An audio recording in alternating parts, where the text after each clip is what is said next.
జడం నుంచి మొదలుకుంటే చేతనం దాకా. జడం అంటే బండ నుంచి తీసుకుంటే బండ, వృక్షము, క్రిములు, క్రిమికీటకాలు, మృగాలు, జంతువులు,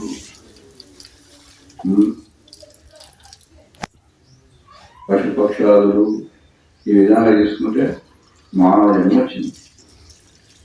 గట్టిగా రాలే మానవ జన్మ.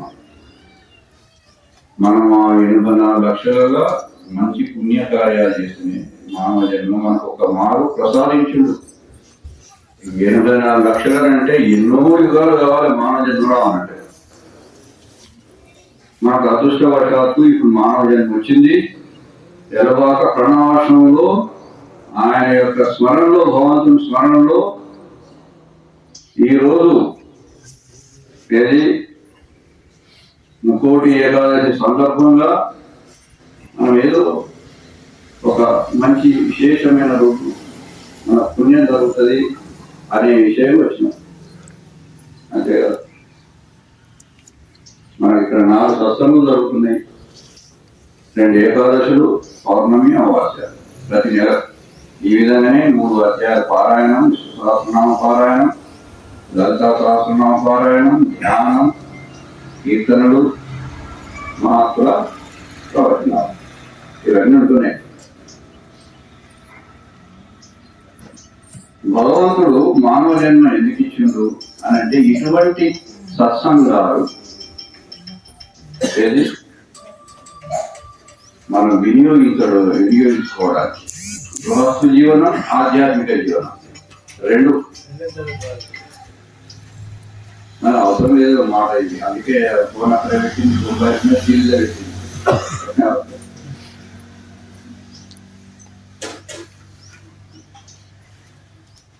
మానవ జీవిత ముఖ్యోద్దేశం భగవదైక్యం, భగవంతుడు కలవడమే.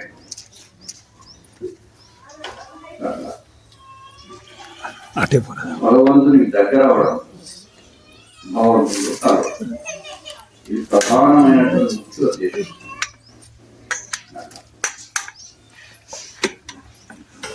ఈ ముఖ్యోద్దేశాన్ని మనం ఒక మారు ఇట్లా దార విడుచుకుంటే 80 లక్షల మందికి ఇవ్వాల్సి వస్తుంది. వెళ్దామంటే వెళ్దాం అన్నారు. నాకు మానవ జన్మ రాదా, నేను పుణ్యకర్మలే చేస్తున్నా కదా అది అనుకుంటుంటే భగవంతుడు మానవ జన్మ ఇవ్వడానికి ఇక్కడ టిక్కు పెడతాడు. ఆ టిక్కు పెడతాడు. మనం భక్తుల వెళ్ళినంత మాత్రం ఆ టిక్కు పెట్టాడు. అతనికి సమ్మతం కావాలి.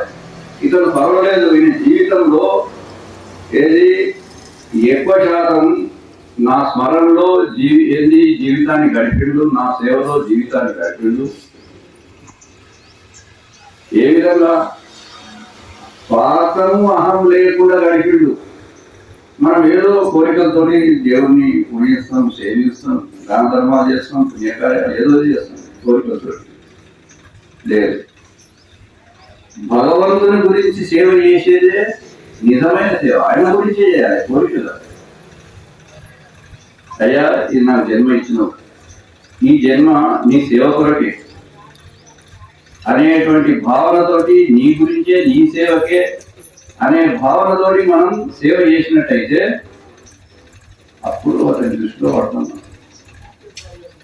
అయ్యో మన కుటుంబం ఇదంతా ఎట్లా అంటే, ఎప్పుడైతే ఆయన సేవలో మన జీవితాన్ని సమర్పిస్తామో అప్పుడు మన జీవన విధానం దైవాజ్ఞానుసారం జరుగుతుంది. మన అజ్ఞానుసారం ఉండదు. నేను ఏ విధంగా చేస్తే ఆ విధంగా జరగాలని ఉండదు. ఆయన ఏ విధంగా ఇస్తే ఆ విధంగా. కొన్ని తీసుకుంటాడు, కొన్ని ఇస్తాడు, కొన్ని తీసుకుంటాడు, కొన్ని ఇస్తాడు. చెల్లించొద్దు మనం. అంటే దైవాజ్ఞానుసారం మానవ జీవితం ఏంటిది జరుగుతుందనేటువంటి ఆ చిహ్నాలు, గుర్తులు మనం చేస్తూ ఉంటుంటాయి. కొందరికి ఆస్తి